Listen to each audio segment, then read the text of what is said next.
Welcome to Wealthion. I'm Wealthion founder Adam Taggart, welcoming you here for a special discussion with the lead partners at New Harbor Financial. That's one of the endorsed financial advisory firms by Wealthion. They join me on this channel every week, usually following the interview of an august guest that we've just had on the program. We've had so much new content produced recently that I wanted to get the guys on to basically go through their reactions to a bunch of the experts we've recently had on this channel. But before we do that, I wanted to dig in with them to yesterday's FOMC press conference and the statements that Fed Chair Jerome Powell made afterwards. Anyways, John and Mike, guys, thanks so much for joining us here. The world waits with bated breath now to hear the Fed whenever the Fed has one of these meetings, for better or worse. I think we both think worse. The policy decisions are still driving the action in the world. I know we yearn for a day where we can just talk about what the fundamentals might dictate that investments will do. But right now, everything is basically getting driven around by what the Fed and the other central banks decide to do. So anyways, we had this new Fed meeting this week. Jerome Powell came out yesterday for the conference. I got to say, I actually think that Jerome Powell did a pretty good job given the very tight spot that the Fed is in. And let me preface all this by saying that I personally think the Fed should pause. In fact, I think it should have paused a while ago to wait and see the impact of the lag effects of all the aggressive tightening and rate hikes that it's done over the past year. But I didn't think they were going to, given guidance that Jerome Powell had given. And as we've all said, that the Fed is sort of playing for its credibility here. But I felt like he did, he said the things that he needed to say. I mean, one, he reiterated many times that the Fed's priority is still bringing inflation under control. He is still guiding to a 2% inflation. We can talk about whether we think the Fed will actually be successful in that, but some people have been saying that the Fed was going to maybe begin to walk back its inflation targeting and maybe start raising it, maybe up towards 3%. Powell is not giving any indication he's willing to do that yet. While they did raise the Fed funds rate by another 25 basis points, Powell did say that the Fed was going to be much more data dependent going forward, and he didn't commit to doing another rate hike at the next meeting.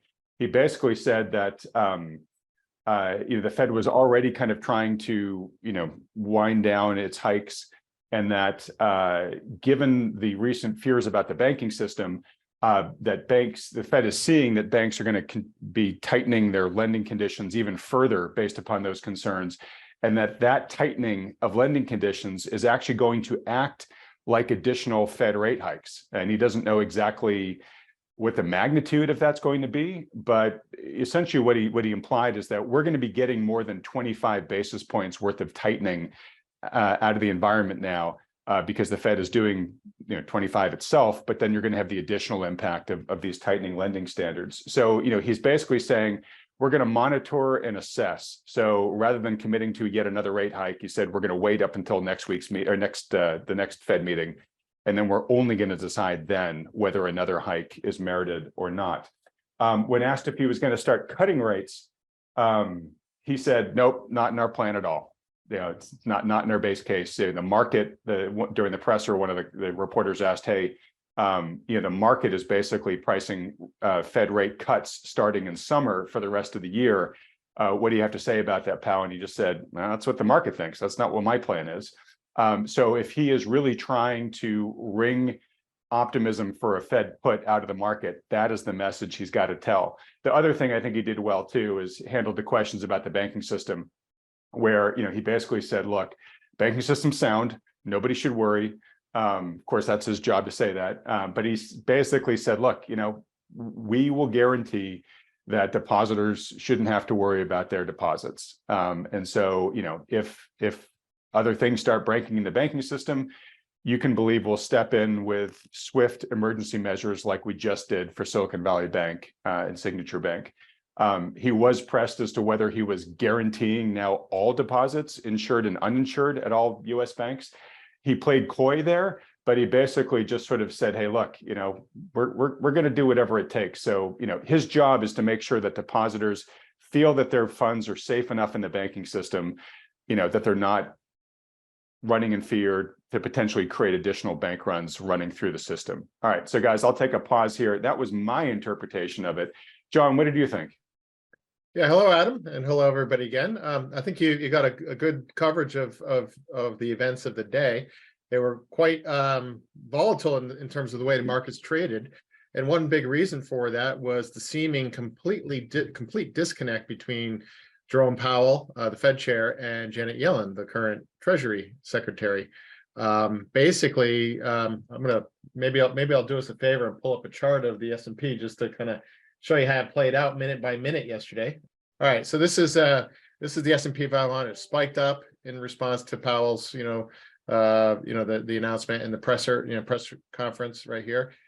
Shortly thereafter, Janet Yellen came out and basically said, "Oh, we've made no promises about a broad-based guarantee of uninsured deposits across the board for every bank out there." And the market, I think that was one of the key reasons the market sold off really hard into the close yesterday. It was down pretty good on the day. This is the trajectory so far today. Actually, interestingly enough, Janet Yellen came out today and kind of reversed her reversal, because 2 or 3 days ago, the tone was we're gonna protect the deposits. Yesterday, she came back seemingly to walk that back.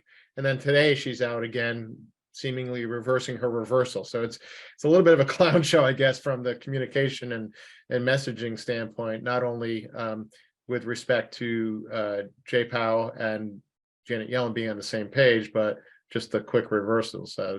Obviously there's a lot of unsettled action that perhaps is confounding the messaging that they're trying to put out there.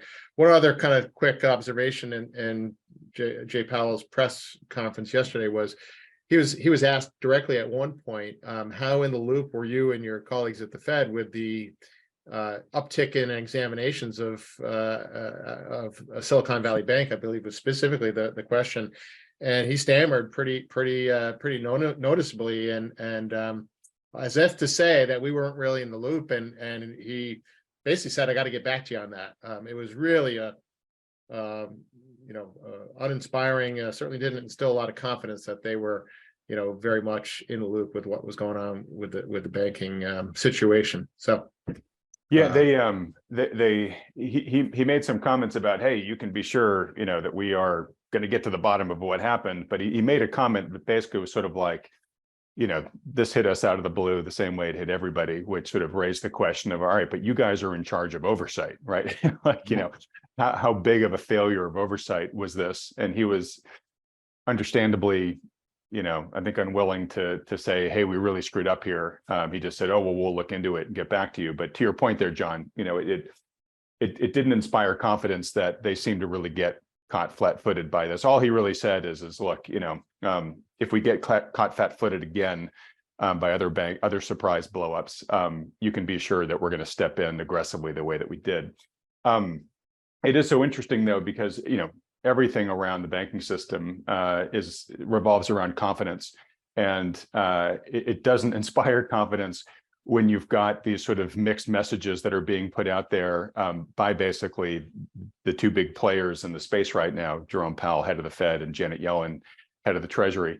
So you use the term clown show. It is a little bit of one right now from a coordination standpoint, and that's definitely not what you want to see. When you're trying to calm the system down, is where the people at the top don't seem to be talking from the same script. Mike, you have anything else to add to what John observed? Not really. I think you both covered it very well. It's a little bit of a sad fact that we're reduced to, disseminating every little word that the Fed and the related people say. But it's clear that it's clear that there's some nervousness about the system that they've created, or the system that they've pushed to this extreme. And I don't think that Silicon Valley Bank and the other banks that you mentioned are going to be the end of the story. There's never just one problem, never just one cockroach, so to speak. And it really is the result of a system pushed this far for this long, and we'll see what happens. But, the Fed talked about inflation, they remain committed to 2% inflation. We'll see. Powell's trying to talk a tough game and saying he's committed, but we were at 0 for years on inflation, and then we shot right to 9%. I don't know why we think that they can fine tune this like this with this many variables stretched to the limit in the system, all amidst a moment of hyper overvaluation in all of the markets, a stock market that absolutely has to be supported by the Fed and managed, or else the whole system really suffers. So a lot of game theorizing going on here, but the big picture is that the markets are at a critical juncture. They remain hyper overvalued, and technically they've been looking weak. We just had a 70-point reversal in the S&P from high to low as we speak here on Thursday. The market was really strong, gapped up the other day, but it's been having trouble really making progress and pushing through to the upside. So, amidst daily moves of 50 S&P points almost every day and in opposite directions, the market seems very undecided and is technically in a dangerous spot. So we'll see what happens next. As John pointed out, we had a big up move, then a big down move, then a big up move today, and we had just turned red a minute ago. Maybe we're up a little bit now, but we'll see. The waters are getting more choppy and more turbulent, so this certainly seems dangerous. All right. Well, look, one of the things that Powell didn't talk about this time around that he's actually talked a lot about at the previous press conference was the lag effect. Powell, I think prudently was telling people, hey, there's a lag effect to our policy, and that's why we're going to pause at some point, right? Because we want to give that policy the repercussions of those rate hikes that we've made in the past to catch up to us, to see if they're enough to bring inflation under control, or if we're going to need more. As we've been talking about a lot on this channel, there's a danger that the Fed may have actually already over tightened, right? That we have maybe done too much in terms of rate hikes, and then with the additional quantitative tightening going on, that as those waves of the impact of previous rate hikes begin to really hit, that we may find out that the Fed did too much, but it's too late to do anything about it, because you have these shock waves traveling through time and continuing to sort of slam into the economy here. Now, interestingly, Powell didn't talk about them all that much, which I feel is maybe an error, because as we've talked about recently on this channel again, it's just recently that we're really feeling the impacts of the first rate hikes that were done back in March of last year. And those are already causing the weaker players like Silicon Valley Bank and Signature Bank to topple here, right? So you take that backlog of the lag effect that's headed our way, and then you add to that those additional tightening of credit standards that Powell was talking about. And in his words, he said those substitute for rate hikes. That's why he's unwilling to commit to doing another rate hike yet, because essentially the tightening of the lending standards is doing that for the Fed. So assuming that we've over tightened in the past, if we have, well, the Fed is just tightened again this time around. And then the banks are tightening conditions even further. So, basically we could be making a bad situation worse. That's sort of my whole premise for why I think the Fed probably should have paused before, not just now, but probably a few meetings ago. The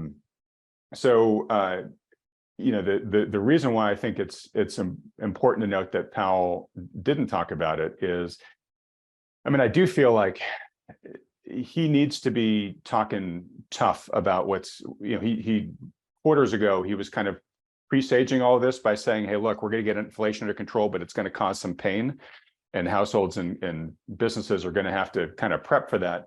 He hasn't used that language very much recently, but I think we're now at the point where that pain is starting to arrive, and I think it's going to get worse for all the reasons that I just mentioned. So, I really feel that it's beholden on him to make sure that the American public kind of knows what's coming, so that they can prepare for it and not just get caught blindsided by it. And secondly, he needs to talk tough about exactly this, because he wants to break the confidence in the Fed put and basically let folks know, hey, I'm aware this is coming. I've played a role in creating it. And, as long as inflation stays above where we need it to be, we're going to let this stuff do its damage. And we're not going to ride to the rescue the way that the markets, are still pricing in at this point in time.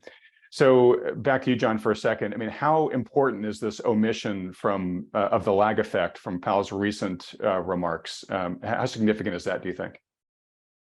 Yeah, I really hadn't pondered that too deeply, Adam, but I think it is a notable thing that you point out. I just gotta kind of inject some broader perspective here, and I know you feel this way too. But we're focusing on have they gone too far in the tightening? Really speaks to the bigger and much earlier policy error of letting the easy money take root for so long. So Absolutely. the error was long in the making on being so easy for so long, and it's almost like the consequence of that is you got to swing, probably, erring on the side of being too hard in the other direction. It's an unfortunate beehive that has been made here, but it's of their own making, and you could pin all kinds of bad behavior and imprudent decisions on not just the Fed but actors in the economy. This banking crisis, in some ways, these banks were told by the Fed, "Hey, we're not raising rates anytime soon. This inflation is transitory. Trust us. We're going to stay easy for long." And they bought securities on that. I'm not giving anybody a free pass here, but there were a lot of compounding issues that the easy money policy that was been in place for far too long are now kind of, the leftovers are no good choices or different degrees of bad choices, and one of those is probably having to err too much than they otherwise would have liked to on being hardline on tightening the standards or the monetary policy, because they know the consequences. They don't get a do-over here. It's really important to make sure that they don't lose credibility further on that front. Yeah, well, very well said. Mike, anything to wrap up on the Fed before we move on to some of the other topics here? I really don't have anything else to add to that. I think you guys covered it pretty well. Okay. All right. Well, look, we'll be watching the markets very closely from here. Obviously, the impact of all the things that John and I just mentioned, but as these lag effects continue to slam into the economy and the financial markets, we would expect that that will push the economy further towards recession, and at some point stocks are going to get the memo. Mike, you were just talking about how turbulent markets are right now. Maybe they're beginning to process some of this. One of the elements of the response to both the banking system crisis, or at least the banking system worries that we've had, and the recent remarks by the Fed, is that the precious metals have responded very well over the past 2 weeks, and they took a recent jump following Chair Powell's comments the other day.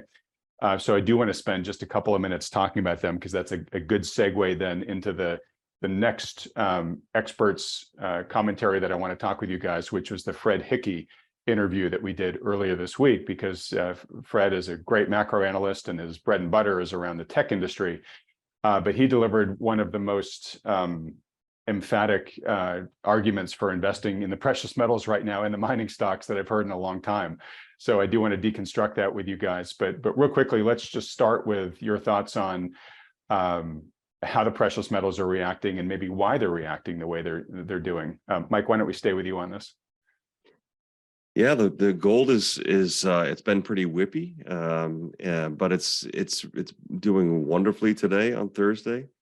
We are at 1999.9 as we close here, close to 4 o'clock Eastern on the stock market. Anyway, I know that the metals market in Chicago closes, I think, at 2:30. But and I think I will try to bring up this chart, and we know we talked about it during the seminar last weekend, but it's a really nice looking chart. So, and it's a lot easier to understand when you take a look at it. But here's a daily chart of gold futures. And so this chart is going back about a year or so. But this is a big base and a very messy looking handle. But, we've had a lot of big up days here. And look at this print. I don't know if you could see that on your screens. It's small, but we just closed at 2000 on the front month futures. If I go out a little bit to, let's say, the weekly chart, you'll see here this previous consolidation point, this breakdown, which was pretty disappointing. I should say there was actually a breakout. It looked like it was going to go above 2000 back in March of last year, a full year ago, and then all of this disappointing movement down. It has very swiftly come up and regained this important point of 1820, the apex of this old triangle, came back and tested that, and then boom, here we are back testing the 2000 level, closing above it today. Just barely, but we're there. On the monthly chart, this is really the best looking chart of all, one of the biggest bases I've ever seen. A big cup and handle formation. Yes, there were some breakouts and fake outs, but if we really can push higher and stay above 2000, I think it's clear sailing right to 2500. And this has really been an underappreciated move. There's not a lot of talking about it. So, and the miners should do well too. They're lagging a little bit. If we look at GDX, just as an example, they are lagging a little bit. They had their own triangle and the same breakout and then breakdown move, but they're having a pretty good day, up about 2.5%. If gold can stay above 2000, we should see GDX and other miners move right up towards 40 and then ultimately higher, playing some catch up. So overall, it's a really strong picture, I think, for gold. It's taken a lot of faith to hold through all of these moves, both for gold and gold miners. But technically, it looks really good. We remain in the position. We recommend that people own 5 or 10% of actual bullion physically, but in our portfolio, we own 10% mining shares. And we did just reset our hedge on some strength earlier this week. We have a call around part of the position, about half of the position, where we sold call options up at 37, going out 1 month to the end of April, or the third Friday in April. And we used that premium to buy puts down at 27. So we've got a lot of upside here. We only have half of our position collared, and we wouldn't be surprised to see a rapid move here once gold, if gold stays above 2000, we could see some real fast moves in gold mining shares. So yeah, we'll watch and wait. All right. Well, this sounds exciting. I mean, I know that you guys have been waiting for gold to kind of find its mojo back. And I know it's early, but is this are you seeing the indicators of what you were looking for here in this recent, swift upward reaction in gold, Mike? Yeah, I mean, it's just from pure technicals, from pure, the technicals look good. It's better because we don't hear a lot of people talking about gold. The sentiment still seems pretty neutral. Again, today was the first close above 2000 I've seen in a long time. We haven't seen a dollar collapse. The dollar's been a little bit soft, but gold seems to have decoupled, at least short term, from the US dollar, which is a good sign. And we'll see what happens in the S&P. As I've said before, the S&P has some real, in my opinion, sudden downside risk. The big question is, will miners be dragged down by the market if the market tanks? We're worried about that too, which is why we keep resetting our collars. It's possible that gold can, particularly if there's more concerns about the banks or other things structurally in the economy, it's possible that gold could take off even as the S&P is tanking. And under that situation, I think the gold miners probably would not follow the market down. So we don't want to be really cute about it and be out of the miners saying that we're worried about the S&P. We choose to keep the position on and manage it the best we can with our hedges to take care of any downside surprises in the market.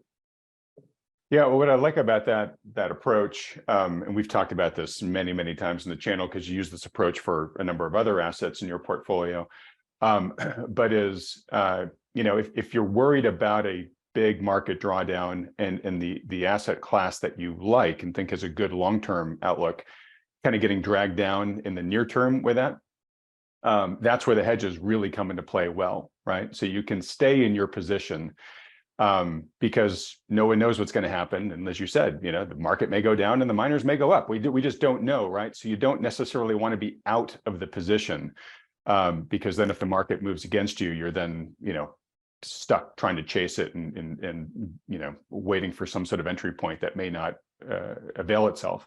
Whereas if you take the position but you hedge it to the downside, you can limit the downside pain you take if indeed there's that big drawdown.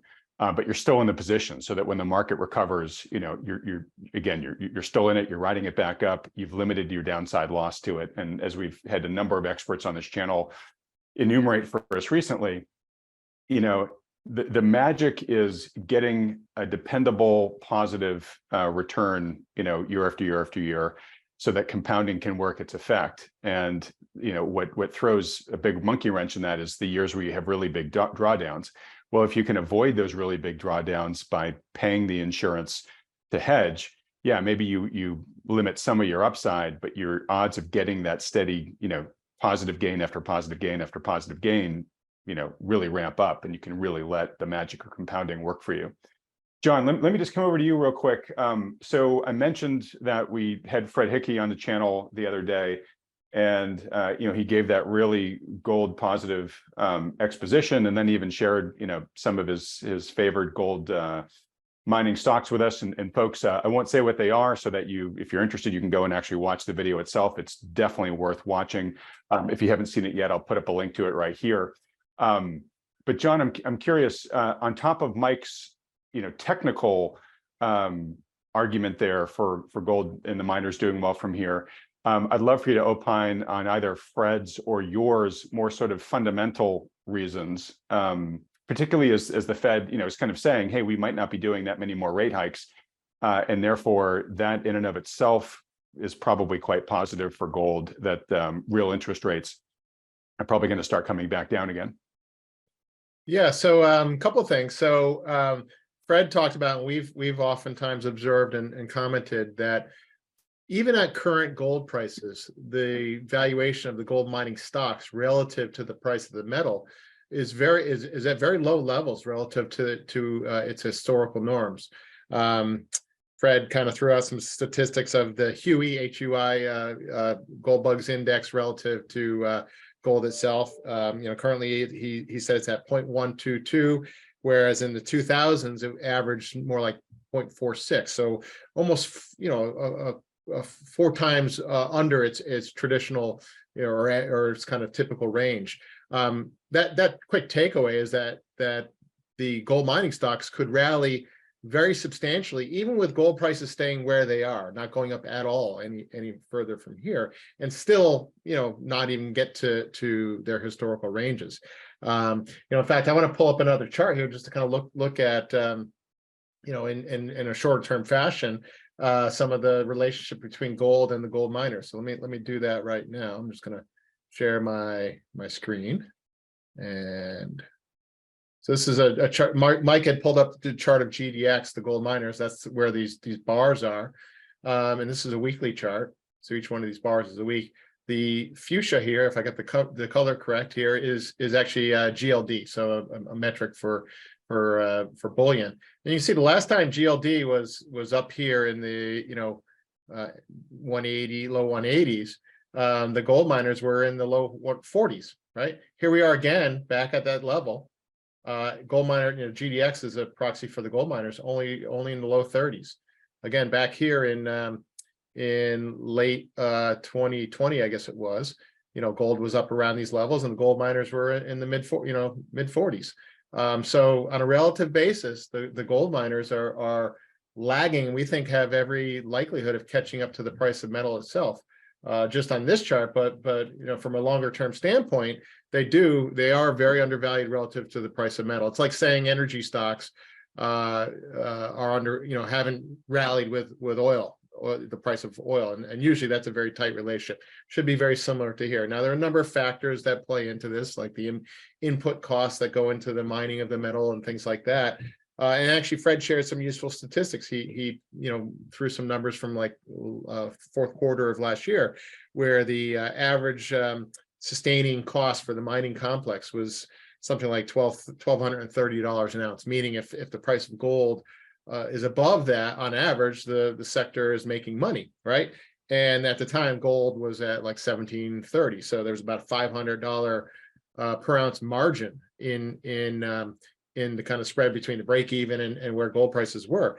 And here we are at, gold touching 2000 today. And, the miners have not fully rallied. So plenty of catch up that we think can happen there. Taking a bigger zoom out fundamentally, this is a sector that has cyclically over the years gone through bouts of complete carelessness in the way they run their balance sheets and their business, loading on debt and speculating with new mines and things like that. And there have been times where the sector has done that and rightfully got punished.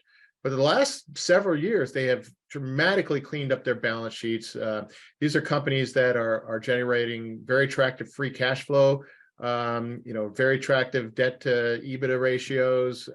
All to say that if you forget what these companies do for a moment and just compare them to the average, stock in the S&P 500, these look like really well-run companies, profitable companies.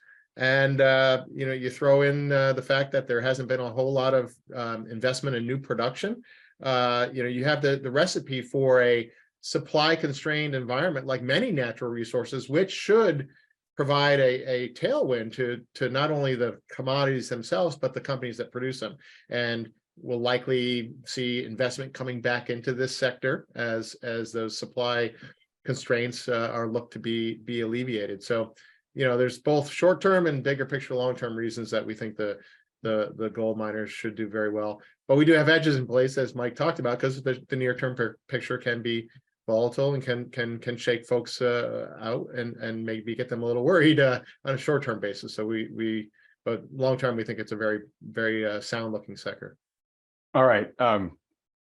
Very well said, John. And you were reminding me of something that I mentioned to folks at this past weekend's conference that I'll bring up here for the general audience, which is, it is a really interesting time in this space. There's a lot of experts that are highly experienced in investing in this space over decades, guys like Rick Rule, Tavi Costa, John Hathaway, who are saying, hey, the planets are aligning right now in ways that make them more excited about this space than they've been in a long time. And a big reason is, what you mentioned there, John, is sort of the fundamental factors are aligning, but it's at the same time that many of the companies have been forced to kind of clean up their act, right? Where they were poorly run companies, or they were getting away with all sorts of share dilution, or, management taking out more money than it should, all that type of stuff.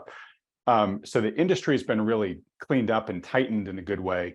And now, as you said, it's poised potentially for a lot of capital to start flowing in. So the returns could be juiced even further by the companies just being run a lot more efficiently than they've been in the past. So the challenge, the opportunity, there's a lot of opportunity here. The challenge, obviously, is there's a ton of these companies in the mining space, especially the smaller ones, that are not going to make any money, right? Mining's hard. It's just like oil prospecting. Not every, drill finds oil. And so, and not every company is run well, even if it has good underlying projects on it. So this challenge of sort of, separating the wheat from the chaff, right? How do we find good quality companies to invest in? A big way to do that is to follow somebody who follows the space well, and probably nobody does this better than a Rick Rule. And just a reminder for folks, we're going to talk about this in a minute, but at the conference this past week, Rick shared like over 30 specific stocks that are on his current portfolio that he thinks very favorably of right now, and a good chunk of those were precious metals mining stocks. So you want to follow somebody like that who's super experienced in the industry, talks to management. In past days, Rick would go out and actually tour the mines, et cetera. And then there are other folks who have their newsletters that do this. And as I mentioned, Fred Hickey had shared a couple of good picks too.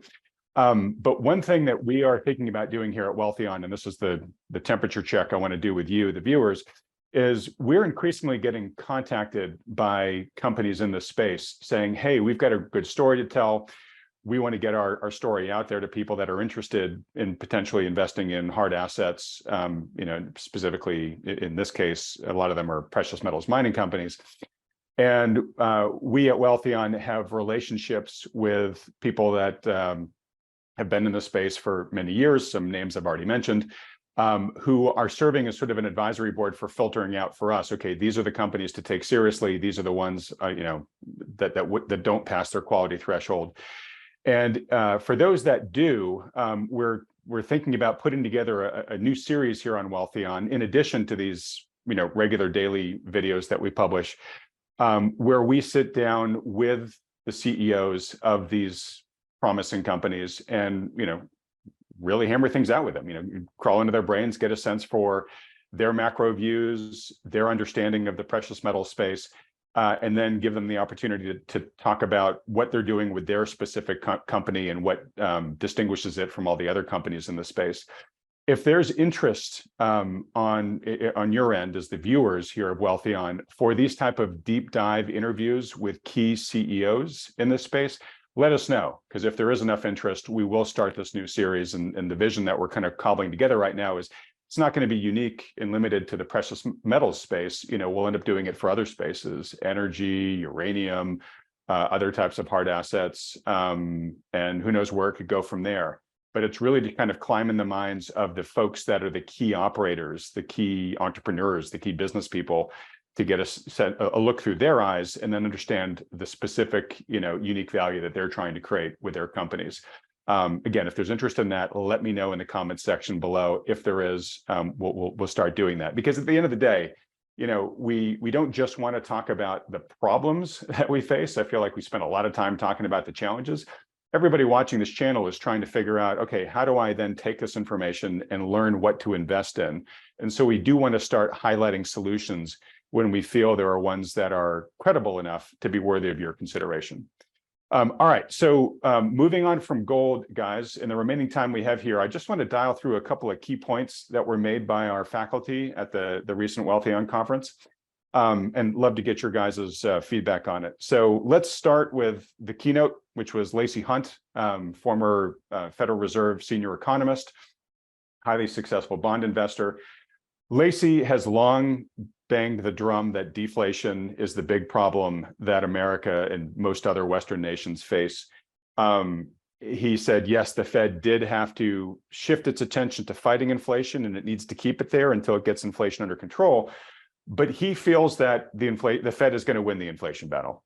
Said that they always do. They know how to make it happen. Yes, it might be painful, but the Fed's going to win. And he said that once inflation's under control, we're going to have to go right back to fighting deflation again, except it's now even worse of a problem than it was before. The debts are bigger, the demographic issues are worse. And what he's sort of warning of is we may get to a point in the not too distant future when deflation, really steps into the driver's seat again, becomes a big enough concern that it does force the Fed to start having to respond with, big stimulus packages. And he said the big tell, his big concern is that those aren't going to work like they used to. You're going to get diminishing returns on Fed intervention. His specific comment was, it's going to be like the Fed is pushing on an increasingly loose string, right? It's just going to, take out its fire hose, its bazooka, and you're going to see less and less effect from that. So maybe John, we'll start with you, but I'm curious, as Lacey was giving all of that, what was your interpretation, and as a capital manager, what questions does it start raising in your mind? Yeah, Lacey was a fabulous speaker at your conference on Saturday, Adam. I encourage folks to, if they hadn't participated, I think you have options for them to access your conference. It's a wonderful packed day of varied speakers, and Lacey was one of the most memorable. He's a very wise man, and he speaks very thoughtfully with data and charts to back it up. And his presentation was chock full of a bunch of those charts. Yeah, I mean, I think he made a very good case for why that, even though right now the fight still should be on inflation. I don't think he was saying that battle's done yet, but that it will get won, and the tide will change towards the other side of the equation. Yeah, sorry to interrupt, but just to throw an analogy in here, it's kind of like being on a sinking ship and the cabin you're in suddenly catches on fire, right? Like you got to stop what you're doing for a second, get the fire extinguisher, fight the fire and put it out. But when it's out, you're still in a sinking ship, and drowning is still your bigger threat. That's a really good analogy. I think it's quite fitting. I think he pretty much, described that kind of scenario. So yeah, as a capital manager, look, I mean, there's certain assets that do well in an inflationary environment, and we certainly have an allocation to those. We talked about gold mining and our, leaning towards real tangible assets, whether they're held with us or outside through real estate or other physical gold or whatever. But there are other assets that do well in a deflationary environment. So things like longer term bonds end up starting to be a very good place to be. What doesn't do well are the things that require economic growth, and things like stocks, broadly speaking, especially because they're still at massively high valuations.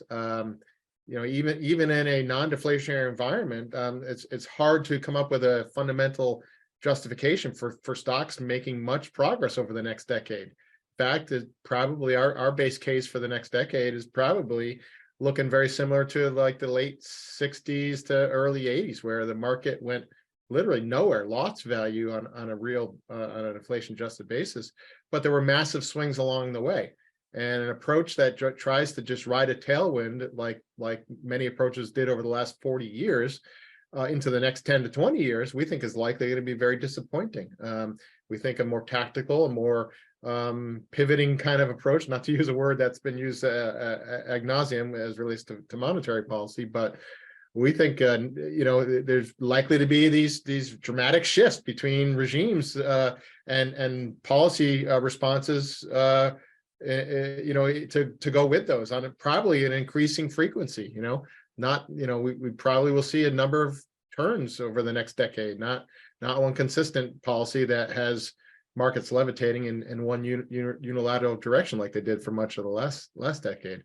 So yeah, we're the bottom line is we think there will be opportunities regardless of the cycle between inflation and deflation, but those opportunities are likely going to be ones that require a tactical, adaptive approach to capture and rotate out of as new regimes start to take place in the inflation deflation kind of cycle. Great, yeah, and I will say that pretty much every speaker's presentation in one way, shape, or form sort of underscored this success strategy of more active investment going forward, that the era of passive investing that the world is still so used to and is so desperate to get back to, where we can just buy the sector ETFs and just ride everything and buy the dip whenever it happens and make money year after year after year, that's over. And you're really going to need to be much more nimble, much more diligent in terms of coming up with your investment thesis and then monitoring everything to make sure that your thesis is still holding true. And if not, get out of it quickly. These are the things that a financial advisor, it's a big, huge chunk of the value that a good financial advisor is bringing to people in the type of environment that we're entering here.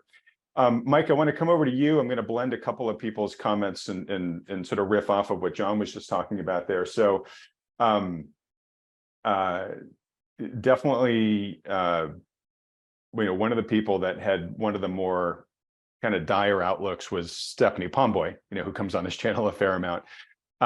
And she was saying that she anticipates what we're headed for, potentially as early as later this year, is like a 2008 style crisis, like a real credit crunch. And she, was warning us about how quickly you can go from inflation to deflation, kind of building off of what Lacey was saying.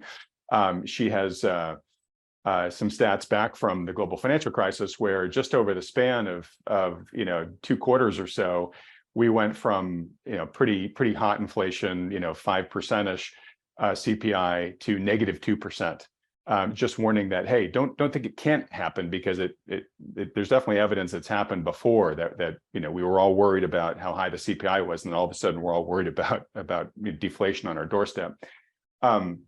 But she talked about the lag effects, right? Remember when we were talking about that from Jerome Powell, not talking about them in his presentation. She definitely believes they are a massive force to be watching. And I've been saying on this channel, it's going to be sort of like these shock waves that keep hitting the economy again and again and again over the next couple of quarters. She thinks it's actually going to be more, rather than like a repetition of body blows, it's more like a stubborn bottle of ketchup, where each lag effect hitting is a tap on the bottom of the ketchup bottle, tap, tap, tap, and then blorp. It just comes out, all at once, ruins your meal, right? Sort of the everything everywhere all at once crisis, right? Related to that, when Michael Pinto was talking about, how he's navigating this market, he's got this 20-point model that takes all these different factors into account and is saying, hey, it's actually now really beginning to blink red enough that he is starting to go out duration on treasuries. He's been sitting a lot in short-term US treasuries. It's now saying, okay, now it's time to go out longer on the duration curve. And John, you just mentioned that earlier, but also said it's time for him to really start adding shorts. So to the concerns that John raised, and then what I've just mentioned from Stephanie and Michael there, Mike, again, sort of as a capital manager, curious, A, how you reacted to that, but B, what does that make you think about what you need to do in terms of preserving capital and then hopefully growing it in this type of environment if there are opportunities to? Well, I love your analogy about the ketchup bottle. Remember that back in the day, back in when I was a kid, there were all these glass bottles and you had to stick the knife in there to get the ketchup out. And the squeeze bottles were a great invention. Those are wonderful. I'll just say that. Hey, sorry to interrupt, but this is a random piece of trivia, but I hope enough people will like it that it's worth the interruption. If you remember the old Heinz glass ketchup bottle, right around the neck of the bottle are these little raised 57s, right? Which are part of the brand, right? It's got 57 varieties of spices, I think, or something like that in the ketchup. But if you hold one of those bottles and it's stuck like that, the ketchup doesn't want to come out. If you tap it there right on those 57s, that's the pressure point that releases the vacuum inside the ketchup bottle, and it actually comes out. So if you ever see a glass bottle again and it's stuck, hit that 57, it actually magically does work. That's pretty cool. I never knew that. It just reminds me of being like in a diner and trying to get them on your ketchup on your home fries or something. And I will definitely remember that. That's pretty neat. Great analogy. Yeah, when you've got a system, like I said earlier, that's this pushed to its limits, by every record you can imagine, then accidents tend to happen. Accidents tend to happen to the downside.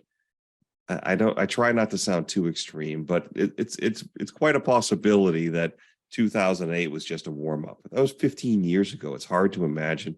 It's hard to admit that 15 years ago, and we all look silly warning for years too early in some cases that this system was going to break, that this was not sustainable. Who would have imagined the amount of money that the world central banks could print and how long it would last? But the signs have been appearing in larger and larger cases over the last 15 months since the top in January or December, January 2022, December 21, depending upon which index you look at. The cracks have been appearing more and more regularly, and it's just a large top, a boring top, if you will. I mean, I hear some people say, well, last year was a plunge. It wasn't a plunge. The market wasn't even down 20%. It was hardly a bear market at all. And in my opinion, it's a high likelihood that we're just getting started. I would say that listening to all the people on Saturday at the great conference that you hosted, Adam, the common message was this: the Fed's never going to stop printing, probably overall, but no matter what they do, we're pretty concerned about where we are economically and in the market. And so there is precedent for the market continuing to ease the Fed continuing to ease, and the market still plunges. That's what happened during the financial crisis. So don't sit around waiting for the Fed to pivot. I know that it's impossible to not talk about the Fed most of the time these days because they do control the day-to-day gyrations of the market, but the big picture is becoming clearer. Gold seems to be breaking out to the upside. The S&P 500 is in this big 15 months kind of feathering or fanning out top over the last 15 months. And We could easily have an accident or a big fast move to the downside, like Steph says, like the ketchup coming out of the bottle. I think that later we would look at that and say, oh, well, gee, all the signs were there. Why didn't we see them? Well, a few people did see them, but in the day-to-day movements, it's impossible to fight the crowd. But if you push enough buttons or push too many variables to the max in any given system, every engineer knows this, system becomes less stable. And so I really do expect that Steph is likely right. Nobody knows the exact timing on this. Fred Hickey, who just had on, was also very bearish. I think that he said something more about the October timeframe. In my opinion, it's definitely this year. I've been wrong before, but I won't be wrong forever. And all the signs are definitely showing there. So I'd say be cautious. All right, and be cautious was again a universal theme from pretty much every folks we had, person we had there, which is now is not the time to strive and speculate for gain. It's really a time to sort of batten down the hatches, preserve capital, and then make sure you kind of make it through the storm to where the sun comes out again, and then maybe you'll have some great opportunities, hopefully, to deploy that capital at much better valuations. You mentioned don't place your hopes on a pivot. That's something we've echoed a lot in many of the recent videos here, because the point that we've made is if the Fed is forced to pivot, Powell seems to be very committed to getting inflation down, as he should be, and is telling the market, look, I'm not going to pivot. I'm not going to pivot, right? And of course we all think, well, there's something that's going to force him to pivot. Well, if there is, it's likely to be something so terrible that it is not going to be bearish. It's not going to be a bearish environment, a bullish environment for stocks. It's actually going to be quite bearish. So I totally agree with your point there, Mike, which is, don't be pinning your hopes sort of as a general equity investor on the Fed, starting to cut rates and then the market magically melts up again. That said, there are a few asset classes that I do think you want to be in before a potential Fed pivot.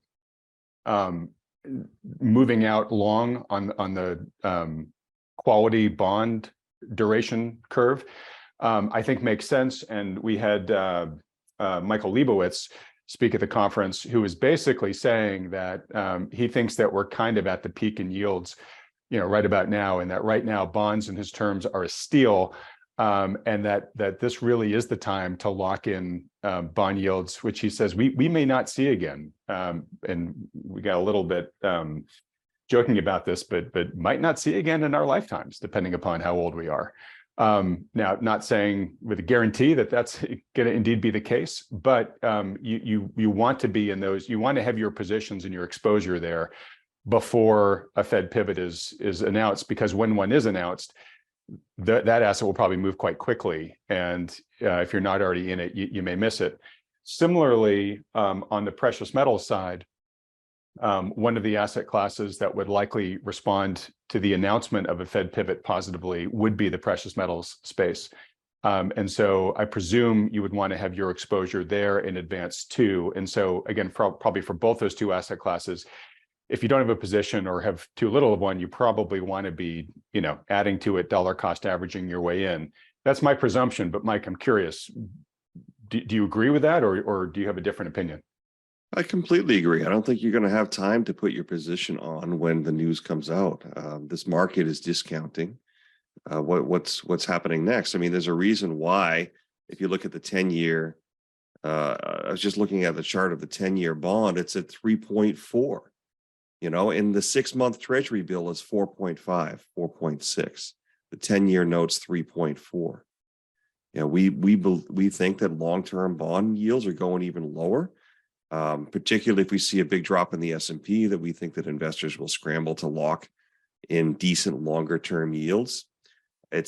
You're not really going to be able to get into this position later, and you're not going to be able to get into it at the right time. So I would tell people to nibble on high quality long-term bonds, maybe 10%, maybe 15%.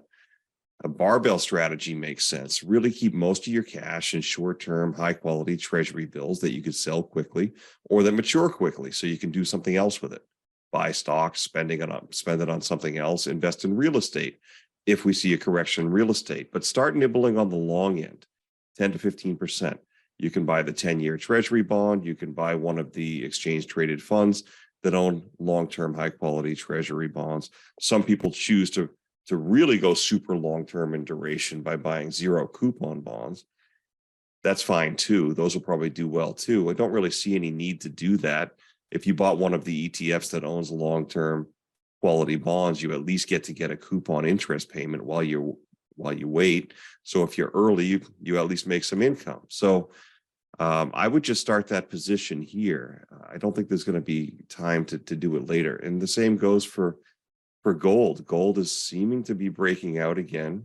There's been some head fakes before. I strongly believe that one of these will not be a head fake and that we'll see some real movement. John pointed out on the chart earlier how gold mining stocks are lagging so far. They could play catch up pretty quickly. So don't bet too much, but start these positions. Add a little bit more if the price moves against you a little bit. And you might even add a little bit more if the price moves in your direction. So it's all about just taking some action and don't get frozen. Don't place too much in a position that will make you feel panic. I just think these moves will likely happen quickly. Okay, great. Well, John, look, as we begin wrapping up here, I just want to get your parting comments on the remarks made by housing analyst Nick Jurley and auto trader Lucky Lopez, who both delivered, kind of pretty pessimistic outlooks for their respective areas of expertise. Nick basically said, hey, look, he's been talking for a while now about the coming housing market correction. He's saying, yeah, it's not coming anymore. It's here. It's unfolding. He went through some great charts. But the first one he put up there was showing that there's a number of major metros that are now down, over 20% since May in terms of price, not transaction volume, but actual median price. So, he basically said, look, he sees us going into a housing correction, a housing bust, and they typically tend to be measured in years. He did think that this one was going to be a little bit more unique in the sense that the majority of the decline in this one he thinks is going to happen in the first year, meaning 2023. So there's that backdrop of a pretty strong housing market correction. And then Lucky Lopez was talking about what's going on in the auto market, where how incredibly distorted prices got for a whole variety of reasons during the pandemic. And now because a ton of bad loans had been made, that there's going to be a real kind of reckoning amongst the auto industry in terms of tightening credit standards, because so many bad loans were made that it's just going to get there's demand for cars is now going down, and people's ability to qualify for loans to get a car is now going down because of those tightening standards. So he sees both kind of like a winter arriving for all the companies in that space, but for the consumer, he says, hey, look, if you're in the market for a car, you're probably going to find much more affordable cars at the end of the year. So anyways, with that twin backdrop, curious any parting advice you have. Yeah, well, those are two goods or things that people need, right? People need transportation, most people, and they need shelter. These are not discretionary items. So when those things start to fracture, start to show cracks like they are, that's really, I think, a real important warning bell for the broader economy, because that speaks to a really overextended consumer. It speaks to a contraction. There's a little bit of a lesson to be had by these bank runs. Bank runs, even though they start with legitimate fears, the real damage is often done by the psychological stampede in response to those fears. And that stampede oftentimes becomes larger than is truly warranted, perhaps by the initial concerns. And that's that same thing kind of is what creates bubbles in stocks, houses, cars, you name it. It's that stampede into the things that and the prices that result from that become untetheredly high to the underlying reality of where they should be. And that's, I think, what we're starting to see. We're starting to see the the pendulum swinging the other way in housing and cars, and we think it's going to follow through more meaningfully into the stock market.